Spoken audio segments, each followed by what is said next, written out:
গল্প শুরুতেই আমরা দুটো বাচ্চা ছেলেকে লন্ঠন হাতে ছুটে যেতে দেখি। তাদের মধ্যে যে বড়, সে তার ছোট ভাইকে একটা ওয়ার্ড্রপের মধ্যে লুকিয়ে রাখছিল। এর পর মুহূর্তে একজন ভদ্রলোককে দেখি, তার কাছে এসে বলে, ড্যানিয়েল, আমাকে বাঁচাও, তা নাহলে এরা সবাই আমাকে মেরে দেবে। কিন্তু বাচ্চাটি তাকে বাঁচানোর পরিবর্তে চিৎকার করে সবাইকে ডাকতে থাকে। তখনই কিছু মানুষ ক্রসবোল নিয়ে এসে তার উপর এম করে থাকে। আমরা বুঝতে পারি ভদ্রলোকটি হয়তো ওনাদের পরিবারেরই নিউলি ম্যারিড কোনো মহিলার হাজবেন্ড। আর হাজবেন্ডের এরকম অবস্থা দেখে ওনার ওয়াইফ কাঁদতে কাঁদতে ক্রসবো হাতে নিয়ে থাকা মানুষটিকে আটকানোর চেষ্টা করতে থাকে। যে সমস্ত শিকারীরা ওই মানুষটিকে শিকার করছিলেন, ওনারা এক ধরনের মাস্ক পরেছিলেন।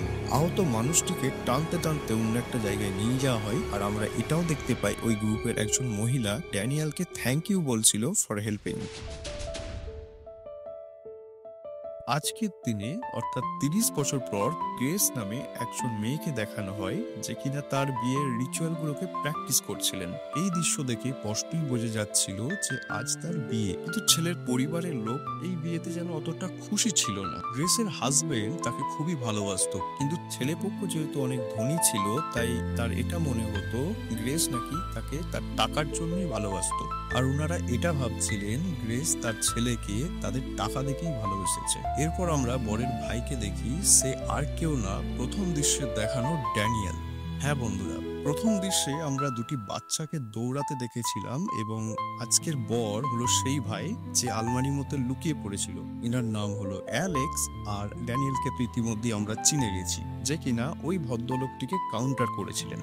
ড্যানিয়েল ইঙ্গিত করে বিয়েটা বন্ধ করতে বলছিল, কিন্তু গ্রেস অ্যালেক্সকে এতটাই ভালোবাসে, সে এনিহাও এই বিয়েটা করতে চাইছিল। অ্যালেক্সের পরিবার স্পোর্টস ইকুইপমেন্টের ম্যানুফ্যাকচারার ছিলেন, আর তাদের business capital huge level increase করেছিল। এবার ফটো শুটিং সেকশনেতে যখন সমস্ত লোক উপস্থিত ছিল, তখন বিভিন্ন লোক এই বিষয়ে মন্তব্য করছিল। তাদের মধ্যে বেশিরভাগই গ্রেসকে খুব একটা ভালো চোখে দেখছিল না। তাদের মধ্যে একজন মহিলা এসে গ্রেসকে কথা বলেন, পরিবারে প্রথম এসেছিলেন তখন এখানকার লোকেরা এইরকমই মন্তব্য করেছিল, কিন্তু পরে সেটা ডাজন্ট ম্যাটার। ফাইনালি গ্রেস আর অ্যালেক্সের বিয়ে কমপ্লিট হয়ে যায়। পর মুহূর্তে তারা নিজেদের মধ্যে যখন একটু ক্লোজই হচ্ছিল, তখন গ্রেস আন্ট হেলেনকে দেখে ভয় পেয়ে গিয়েছিল, কারণ তিনি হঠাৎ করে তাদের ঘরের মধ্যে চলে এসেছিলেন। আন্ট হেলেন কথা বলে যে তোমরা এবার বাইরে চলে এসো, সবাই তোমাদের জন্য অপেক্ষা করছে। এই কথা বলে উনি ওখান থেকে বেরিয়ে যান। আর তারপর আমরা জানতে পারি এই প্রাসাদটা অনেকটাই পুরনো, এবং এর প্রত্যেকটা ঘরেতেই এরকম গোপন কিছু দরজা আছে।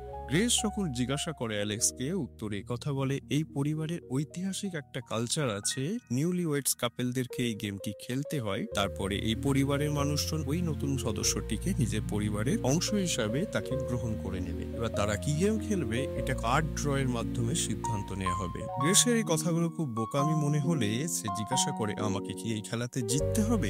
তার উত্তরে বলে, না, শুধু পার্টিসিপেট করতে হবে। এখানে আমরা গ্রেসের পুরোনো দিনের ইতিহাস জানতে পারি। সে কিনা অনাথ ছিল, তারপর তাকে দত্তক নেওয়া হয়েছিল। সে মা বাবাও তাকে খুব ভালোভাবেই রাখতেন, কিন্তু সে নিজস্ব একটা ফ্যামিলি চেয়েছিল, তাই জন্য গ্রেসের সাথে অ্যালেক্সের বিয়েটা তার কাছে খুবই ইম্পর্টেন্ট ছিল। এরপরেই সবাই একটা স্পেশাল রুমে গিয়ে উপস্থিত হয়, আর এই রিচুয়ালটাকে শুরু করা হয়। তার আগে আমি আপনাদেরকে এই ফ্যামিলি আরো কয়েকটা মেম্বারের সাথে পরিচয় করিয়ে দিচ্ছি। যেমন শ্বশুর মশাই হলেন টনি, তার স্ত্রী হলেন বেকি মানে শাশুড়ি মা, ড্যানিয়েলের স্ত্রী হলেন চ্যারিটি, আর অ্যালেক্সের সিস্টার এমিলি, তার হাজবেন্ড ফিক, আর তাদেরও দুজন ছেলে আছে যাদের নাম হলো Georgie and Gev, and finally থাকছেন আন্ট হেলিন। এবার সময় হয়ে গেছে গেম শুরু করার। এখানে আমরা একটি অ্যান্টিক পুরনো বাস্ককে দেখতে পাই, যেটা কিনা অ্যালেক্সের দাদু অর্থাৎ গ্রেট গ্র্যান্ডফাদারকে মিস্টার বেল নামে একজন ব্যক্তি গিফট করেছিলেন। আর এই মূল্যবান উপহারটির জন্যই আজকে তাদের পরিবারের এতটা প্রতিপত্তি। এখন ওই বাক্সটির মধ্যে একটা ব্ল্যাঙ্ক কার্ড ভরা হবে, আর এই বাক্সটির মধ্যে ওই কার্ডের দ্বারা যে গেমটা লেখা হয়ে আসবে, সেই গেমটাই নিউলি ওয়েডস কাপলদেরকে এই ফ্যামিলির সাথে খেলতে হবে। হ্যাঁ বন্ধুরা, গ্রেস এখানে একটা ব্ল্যাঙ্ক কার্ডকে ফুল করেছিল। তারপর বক্স থেকে বেরিয়ে আসে একটা কার্ড যাতে লেখা ছিল হাইড অ্যান্ড সিক, যেটা দেখে অ্যালেক্স আর ড্যানিয়েল অনেক চিন্তায় পড়ে গিয়েছিল। এতক্ষণে আপনারা হয়তো বুঝে গেছেন যে এই গেমটা একটা রিচুয়াল, আর এই রিচুয়ালটার ব্যাপারেই আমি ভিডিও লাস্টে ডিটেলসে কথা বলবো। আপাতত গ্রেসকে এই খেলাটির নিয়ম ব্যাখ্যা করা হয় যে সেই ঘরের যে কোনো একটা জায়গার মধ্যে লুকিয়ে পড়বে, আর পরিবারের লোকজনরা সবাই মিলে তাকে খুঁজে বার করবে। সিসিটিভি ক্যামেরা এবং বাড়ির মেন দরজা জানলা সমস্ত কিছু বন্ধ করে দেওয়া হয়, যাতে কেউ এই গেমের মধ্যে প্রতারণা না করতে পারে। আর আরো বলে রাখি, সূর্যোদয় পর্যন্ত গ্রেস যদি লুকিয়ে থাকতে পারে তাহলে গ্রেস জিতে যাবে। গ্রেসের এই সমস্ত ব্যাপারগুলো খুব অ্যাডভেঞ্চারাস মনে হচ্ছিল and she is excited to play this game. কিন্তু গ্রেস যখন লুকিয়ে পড়ে তখন আমরা দেখতে পাই পরিবারের বাকি সদস্যরা নিজেরা অস্ত্র নিয়ে দাঁড়িয়েছিল, যেন কারো শিকার করতে বেরিয়েছে। কাউন্টিং শেষ করার পর আমরা গ্রেসকে একটা ছোট্ট লিফটের মধ্যে লুকিয়ে পড়তে থাকতে দেখি, আর বাকি মেম্বাররা অস্ত্র নিয়ে বেরিয়ে পড়েছিল টু ফাইন্ড দ্য গ্রেস। অন্যদিকে অ্যালেক্স একটা সিক্রেট রাস্তা দিয়ে গ্রেসকে খোঁজার জন্য বেরিয়ে পড়ে তাকে সাহায্য করার জন্য। অন্যদিকে ফিচ বেকিকে জিজ্ঞেস করে এই গেমটা খেলতে আর কতক্ষণ সময় লাগবে। বেকি বলে তার কোনো আইডিয়াই নেই, কারণ সে এই গেমটা প্রথমবারের জন্য দেখছে। অন্যদিকে গ্রেস ওই ছোট লিফটার মধ্যে বসে থেকে সারাদিনের রিচুয়ালের পর হাঁপিয়ে গিয়েছিল এবং তার বোর লাগতে থাকে। ডিসিশন নেয় সে এবার এখান থেকে বাইরে বেরিয়ে আসবে। যখন সে ওখান থেকে বাইরে বেরিয়ে আসে কিন্তু তার ড্রেসটা ওখানে আটকে ছিঁড়ে যায়। এখানে আমরা এটাও লক্ষ্য করি জর্জিয়া গ্রেভ তারাও নিজেদের ঘরের মধ্যে ছিল না, তার মানে তারাও এখন এই গেমেরই একটা অংশ। অন্যদিকে গ্রেস যখন ওখান থেকে বেরিয়ে আসছিল তখন অ্যালেক্স গ্রেসকে টেনে নিয়ে এসে অন্য একটা জায়গাতে নিয়ে চলে আসে, কারণ জর্জির কেয়ারটেকারও তাকে খুঁজছিল। তখনই গুলি চলার আওয়াজ হয় আর গ্রেস এটা দেখে এমিলি তার কেয়ারটেকারকে গুলি চালিয়ে মেরে ফেলেছে। এটা ভেবে ওটা নাকি গ্রেস। ও বুঝে গেছিল সে কতটা এখন বিপদের মধ্যে আছে। অ্যালেক্স যেন তেন পুকারে ওকে বুঝিয়ে এখান থেকে নিয়ে সাইডে আসে, কারণ অ্যালেক্সের প্ল্যান ছিল আজকে রাতের মধ্যেই তারা এখান থেকে পালিয়ে যাবে। এই সমস্ত কিছুর মাঝেই আমরা এমিলিকে ড্রাগস নিতে দেখি, তার মানে ও তো একদম নিজের সজ্ঞানে ছিল না। গ্রেস এদিকে নিজের পোর্ট শুগুলো পড়তে থাকে যাতে সে খুব ভালোভাবে দৌড়াতে পারে। আর এই পয়েন্টে অ্যালেক্স বলতে থাকে ওনার ফ্যামিলি নাকি এটা ভাবেন আজকে রাতের মধ্যেই গ্রেসকে যদি না মারা হয় তাহলে ভবিষ্যতে গিয়ে তাদের ফ্যামিলির অনেক ক্ষতি হতে পারে। গ্রেস চিল্লিয়ে বলে যে তুমি তাহলে জানতে এই কার্ডটা পুল করার পর আমার সাথে কি হতে পারে? তুমি আমাকে জেনে শুনে বিপদের মধ্যে ফেলেছো। রিপ্লাই অ্যালেক্স বলে আমি কোনোভাবেই জানতাম না, কারণ আমার গোটা লাইফেতেও কেউ এই কার্ডটা সিলেক্ট করেনি। অ্যালেক্স আরো বলে গ্রেস যদি কোনো কার্ড সিলেক্ট যদি না করতো তাহলে ওরা দুজনই আজকে মারা যেত। অনেকেই আছে যারা এই গেমটাকে পার্টিসিপেট করেনি, তারা তার পরের দিন সকালবেলাতেই মারা যেতেন। এই জন্যই গ্রেসকে অ্যালেক্স কোনোভাবে গেমটা খেলা থেকে আটকায়নি। আর অ্যালেক্স এদিকে এটাও ভয় কাটছিল যদি গ্রেসকে এই সমস্ত কথা বিয়ের আগে যদি বলা হয় তাহলে গ্রেস হয়তো তাকে বিয়ে নাও করতে পারে, কারণ সেও তাকে খুব ভালোবাসে। এই সমস্ত কথাবার্তা বলে অ্যালেক্স গ্রেসকে একটু শান্ত করে আর এটা প্রমিস করে যে যাও মাক করে হোক সেটাকে এখান থেকে বার করে নিয়ে আসবে। অ্যালেক্স গ্রেসকে সাবধানে সামনের দিকে এগিয়ে যেতে বলে আর এটাও বলে সে নিজের সিকিউরিটি রুমেতে গিয়ে এই প্রাসাদের সিক্রেট ডোরগুলোকে আনলক করবে যাতে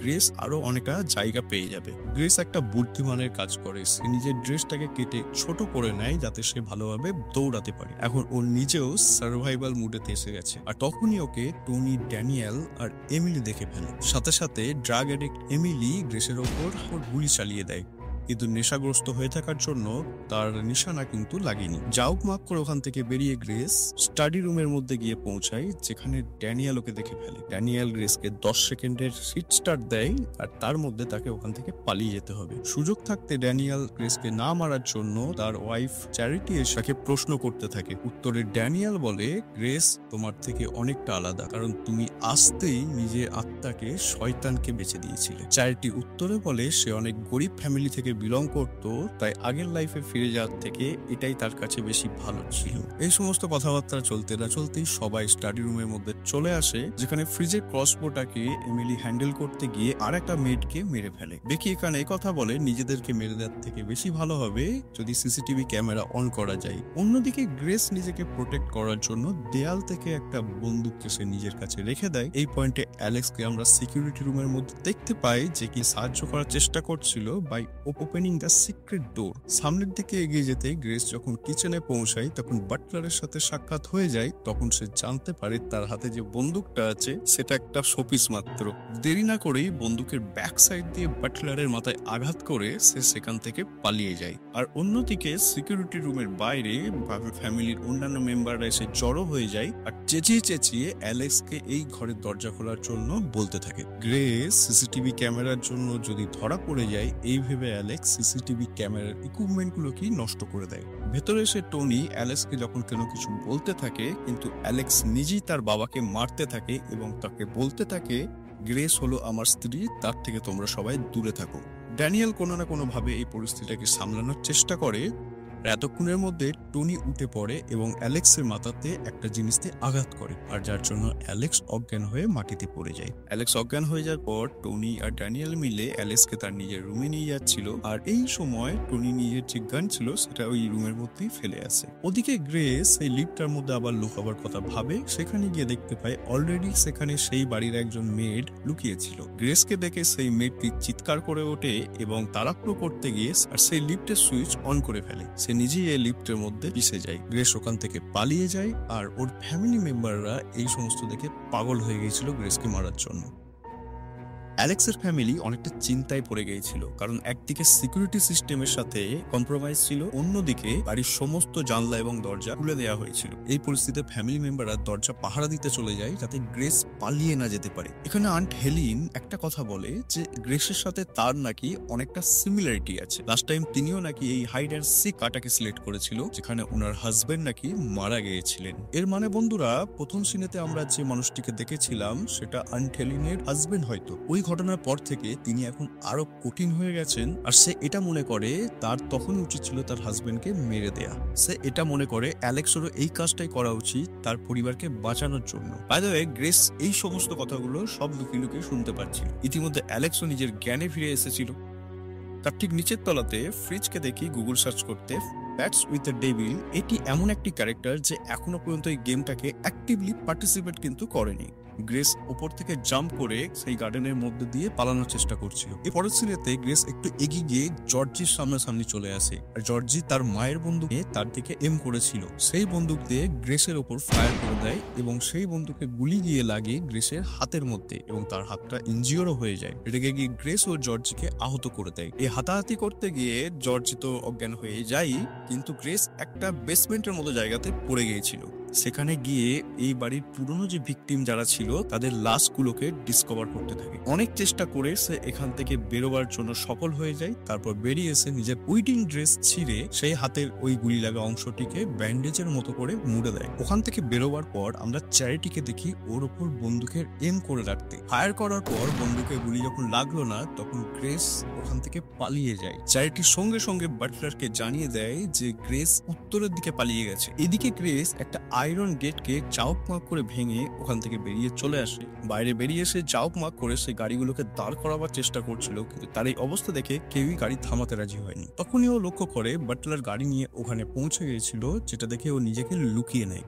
অনেক চেষ্টা করার পর বাটলার যখন তাকে খুঁজে পাচ্ছিল না, তাই একটা ভিডিও কল করে টনিকে বলে দেয় হয়তো সেখান থেকে পালিয়ে গেছে। আর এটা শুনে ড্যানিয়েল অনেক খুশি হয়েছিল, কিন্তু টনি আর তার পরিবারের জন্য এটা অনেক সিরিয়াস ম্যাটার ছিল। যদি আজকে সূর্যোদয়ের আগে গ্রেসকে না মারতে পারে তাহলে ওদের ফ্যামিলি আজকেই শেষ হয়ে যাবে। এদিকে আমরা দেখতে পাই অ্যালেক্স নিজেকে মুক্ত করতে পেরেছিল, এদিকে ড্যানিয়েল নিজের ছোটবেলাকার সেই সমস্ত দিনগুলোকে মনে করছিল। ড্যানিয়েলের কথাই তার পরিবারের প্রত্যেকটা লোকের মরে যাওয়াটাই উচিত। উত্তরে এমিলি বলে আমাদের সাথে যাই হোক না কেন আমাদের বাচ্চাদেরকে যেন কিছু হতে দেয়া যাবে না। অন্যদিকে বাটলার গ্রেসকে দেখতে পেয়ে যায় এবং তাকে ধরে ফেলে। বাটলার যখন গ্রেসকে নিয়ে যাচ্ছিল, গ্রেস চাউক মাপ করে নিজের পা দিয়ে বাটলারের মাথার উপর আঘাত করে এবং গোটা গাড়ি কন্ট্রোল হারিয়ে গাড়িটা রাস্তার ধারে গিয়ে উল্টে যায়। এই পরিস্থিতিতে বাটলারের মাথায় চোট লাগার জন্য বাটলার এখানেই মারা যান, আর গ্রেসও অজ্ঞান হয়ে গিয়েছিল। জ্ঞান ফিরে এসে যখন গাড়ি থেকে বাইরে বেরিয়ে আসে, তখন তার সামনে ড্যানিয়েল দাঁড়িয়েছিল বন্দুক হাতে। গ্রেস ড্যানিয়েলের কাছে রিকোয়েস্ট করতে থাকে যাতে ও গ্রেসকে না মারে। ড্যানিয়েল বলে গ্রেসের কারণে ও নিজের গোটা পরিবারকে শেষ হতে দেখতে পারবে না। ইন দ্য এন্ড ড্যানিয়েল গ্রেসের মাথাতে মেরে তাকে অজ্ঞান করে দেয়, আর সেই সময় টনি ওখানে চলে আসে। বাই দ্য ওয়ে, সূর্যোদয় হতে আর মাত্র আধ ঘন্টার 30 মিনিট বাকি আছে। টনি আর ড্যানিয়েল মিলে গ্রেসকে নিয়ে যায় রিচুয়ালটিকে সম্পূর্ণ করাবার জন্য। পরের সিনেতে আমরা বেকিকে দেখি বাচ্চাদের ব্রেন ওয়াশ করতে তাদেরকে মিস্টার লিবেলের গল্প শোনাচ্ছিলেন। থিওরি সেকশনে এসে আমরাও মিস্টার লিবেলের ব্যাপারে আরো কিছু জানবো। অন্যদিকে ঘরের বাকি সদস্যরাও এই রিচুয়ালটি করার জন্য রেডি হচ্ছিলেন। গ্রেসকে একটা টেবিলের উপর রেখে তার হাত পাকে বেঁধে দেওয়া হয়েছিল। তার সাথে টনি ও তার বাকি মেম্বাররাও কিছু একটা চান্টিং করছিল। ওয়ান বাই ওয়ান সবাই একটু একটু করে একটা স্পেশাল ধরনের ড্রিঙ্ক খাচ্ছিল। যখনই টনি গ্রেসকে মারবার জন্য উঠে দাঁড়ায়, তখনই সবার রক্ত বমি হতে আরম্ভ করেছিল। এখানে আমরা জানতে পারি ড্যানিয়েল নাকি ওদের ড্রিঙ্কস এর মধ্যে এমন কিছু একটা মিশিয়ে দিয়েছিল যাতে সেই গ্রেসকে বাঁচাতে পারে, কারণ ও মন থেকে সত্যি একজন ভালো মানুষ ছিলেন। আর এটাও বুঝতে পেরে গিয়েছিল ওর নিজস্ব পরিবার কত লোকের মৃত্যুর কারণ হয়েছিল। আমরা আরো বুঝতে পারি ড্যানিয়েল যেটা ড্রিঙ্কস এর মধ্যে মিশিয়েছে সেটার জন্য মানুষজনদের এক সপ্তাহের জন্যই শরীরটা খারাপ করতে পারে, কেউ মরবে না এখানে। এরপরে গ্রেস, ড্যানিয়েল আর অ্যালেক্স সবাই মিলে লুকিয়ে পড়ে এন্ড আলটিমেটলি গ্রেসকে চ্যারিটি দেখে ফেলে। আর ও এতটাই পাগল হয়ে গিয়েছিল বন্ধুকে গুলি ফায়ার করে তার নিজেরই হাজবেন্ড ড্যানিয়েলের গলাতে গুলি মেরে ফেলেছিল। পরবর্তী গ্রেস চ্যারিটির ওপর আক্রমণ করে নিজেকে ডিফেন্ড করার চেষ্টা করছিল। আর এখানে আমরা এটাও বুঝতে পেরেছিলাম ড্যানিয়েলের ক্যারেক্টার হয়তো এখানেই শেষ। এই সময় ওখানেতে বেকি চলে আসে এবং গ্রেসকে জড়িয়ে ধরে। সুযোগ বুঝে গ্রেস সেই বাক্সটাকে দিয়ে বেকির মাথাতে আঘাত করে এবং বেকি ওখানেই লুটিয়ে পড়ে যায়। এবার এখানে অ্যালেক্স চলে আসে গ্রেস বেকিকে মেরে দেওয়ার জন্য। অ্যালেক্সকে সরি বলে আর অ্যালেক্সও বেকিকে সরি বলতে থাকে। অ্যালেক্স গ্রেসকে জিজ্ঞেস করে এত কিছু হয়ে যাওয়ার পরও কি তুমি থাকতে পারবে আমার সাথে? অবভিয়াসলি এর উত্তর যে কেউ নাই বলবে। একথা শুনে অ্যালেক্স গ্রেসকে টাইট করে ধরে নেয় এবং চেঁচাতে থাকে যে ও এখন এখানে আছে। হ্যাঁ বন্ধুরা, অ্যালেক্সও এখন নিজেদের ফ্যামিলি মেম্বারের মতোই হয়ে গিয়েছিল। হ্যাঁ বন্ধুরা, অ্যালেক্সও এখন নিজেদের ফ্যামিলি মেম্বারের কথাই বেশি করে চিন্তা করছিল। ও এখন নিজের পছন্দ করা মানুষটার বলি দিতে চায়। মানে অ্যালেক্স ততক্ষণ পর্যন্ত ওকে ছিল যখন গ্রেস ওকে অ্যাকসেপ্ট করছিল। যখনই গ্রেস বলল যে না আমি তোমার সাথে আর থাকতে পারবো না, তখন অ্যালেক্স নিজের আসল চেহারাটাকে দেখালো। এতক্ষণে সবাই ওখানে পৌঁছে গেছে আর সূর্যোদয়ের আগেই এখন বাকি রিচুয়ালটাকেও সবাই কমপ্লিট করতে চায়। পরের সিনে আমরা দেখতে পাই ফ্রিজ, অ্যালিন, চ্যারিটি, টনি সবাই মিলে যখন গ্রেসকে ওই টেবিলের মধ্যে আটকে রেখেছিল, এই সময় অ্যালেক্স নিজের হাতে করে নিজের প্রিয় মানুষটির বলি দিচ্ছিল। কিন্তু সূর্যোদয় হয়ে যাওয়ার জন্য সূর্যের আলো এতক্ষণে সেই ঘরের মধ্যে এসে পৌঁছায়। হঠাৎ করে গ্রামোফোনেতে রান রান রান এই গানটা অটোমেটিক চালু হয়ে গেল আর সমস্ত ফ্যামিলি মেম্বাররা একে একে করে ফেটে যেতে আরম্ভ করেছিল। অ্যালেক্সের যখন সময় আসে তখন অ্যালেক্স গ্রেসের কাছে ক্ষমা চেয়ে নিতে থাকে এবং বলে প্লিজ আমাকে ছেড়ে যেও না। গ্রেসের এই মুহূর্তে তার প্রতি কোনো বিশ্বাসই ছিল না। ইনফ্যাক্ট সে নিজের হাত থেকে রিংটা খুলে দিয়ে বলে আই ওয়ান্ট ডিভোর্স। এটা বলার পরই অ্যালেক্সও ফেটে যায়। ইন দ্য এন্ড এখানে শুধুমাত্র গ্রেসই বেঁচে ছিল আর ও যেন এক ঝলকের মধ্যে মিস্টার রিবেলকে দেখতে পেয়েছিল, মানে যে আসলেই শয়তানের রূপ ছিল। এরপর ধীরে ধীরে গোটা প্রাসাদে আগুন বাড়তে থাকে আর গ্রেস ওখান থেকে বাইরে বেরিয়ে এসে সিঁড়িতে এসে বসে থাকে। আর এন্ড সিনেতে আমরা ব্যাকগ্রাউন্ডে পুলিশের সেই সাইরেনও শুনতে পাই। এটা ছিল রেডি অর নট ফিল্মের গোটা কাহিনী। এবার আমরা কথা বলবো এর থিওরি সেকশনের উপর। 1800 দশকের দিকে এই বাড়ির পূর্বপুরুষরা প্লেন কার্ডের একটা ব্যবসা আরম্ভ করেছিল। সেই সময় ওদের ব্যবসাটাও অতটাও ভালো চলছিল না। এরপর এদের যে কোম্পানির ফাউন্ডার ছিল তার সাথে মিস্টার লিব্যালের দেখা হয়। আর আমরা এটা খুব ভালো করেই জানি মিস্টার লিব্যাল সে নিজে একজন শয়তান বা ডিমন ছিল। এরা যদি নিজের বাড়ির প্রত্যেকটা বিয়েতে নিউলি ম্যারিড জোড়া যেটা আসবে, যে কিনা নতুন মেম্বার এই গেমেতে পার্টিসিপেট করে নিজের আত্মাকে শয়তানের হাতে যতক্ষণ না সঁপে দিচ্ছে ততক্ষণ এই বাড়ি সে মেম্বার হতে পারবে না।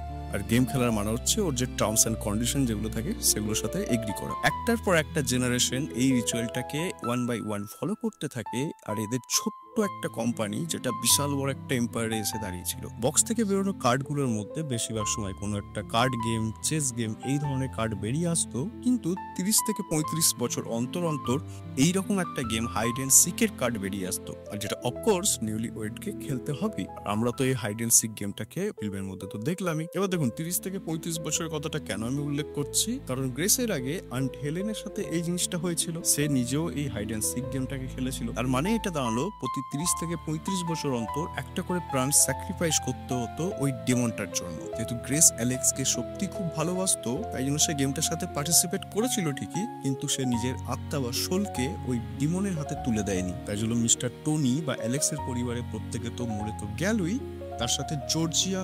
অ্যালেক্স প্রথম থেকেই গ্রেসকে বাঁচাতে চাইছিল। গ্রেস যখন তার সাথে থাকতে না করে দেয় তার ফ্যামিলির সাপোর্টই হয়েই কথা বলতে আরম্ভ করেছিল। তার ফ্যামিলির কথা ভেবে তার পত্নী স্যাক্রিফাইস করার কথাই সে চিন্তা করে নিয়েছিল। এদিকে যদি আমরা ড্যানিয়েলের কথা বলি, ড্যানিয়েল ছোটবেলাতে আন্ট হেলেনের যে হাজবেন্ড ছিল তাকে যেহেতু ধরিয়ে দিয়েছিল, তাই সেই জিনিসটা তার এখনো পর্যন্ত মনের মধ্যে ট্রিগার করতে থাকে। আর সে এটাকেও রিয়েলাইজ করতে থাকে যে তার ফ্যামিলির জন্য কত নিরীহ মানুষকে প্রাণ দিতে হয়েছে, আর যার জন্য সে নিজেকে এখনো পর্যন্ত মনে মনে গিল্টি ফিল করতে থাকে। লাস্টের দিকে সে গ্রেসকে বাঁচাতেই চেয়েছিল।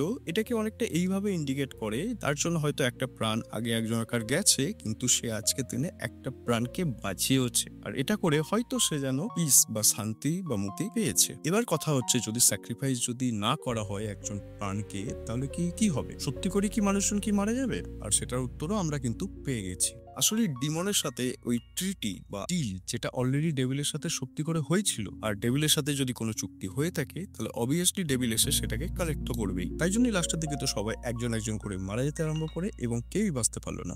এবার আরো একটা পয়েন্ট যেটা ভাবা উচিত, এই ফ্যামিলির জন্য গ্রেসই কি তাহলে সেই ডেভিল ছিল যার জন্য এতগুলো প্রাণ কি চলে গেল?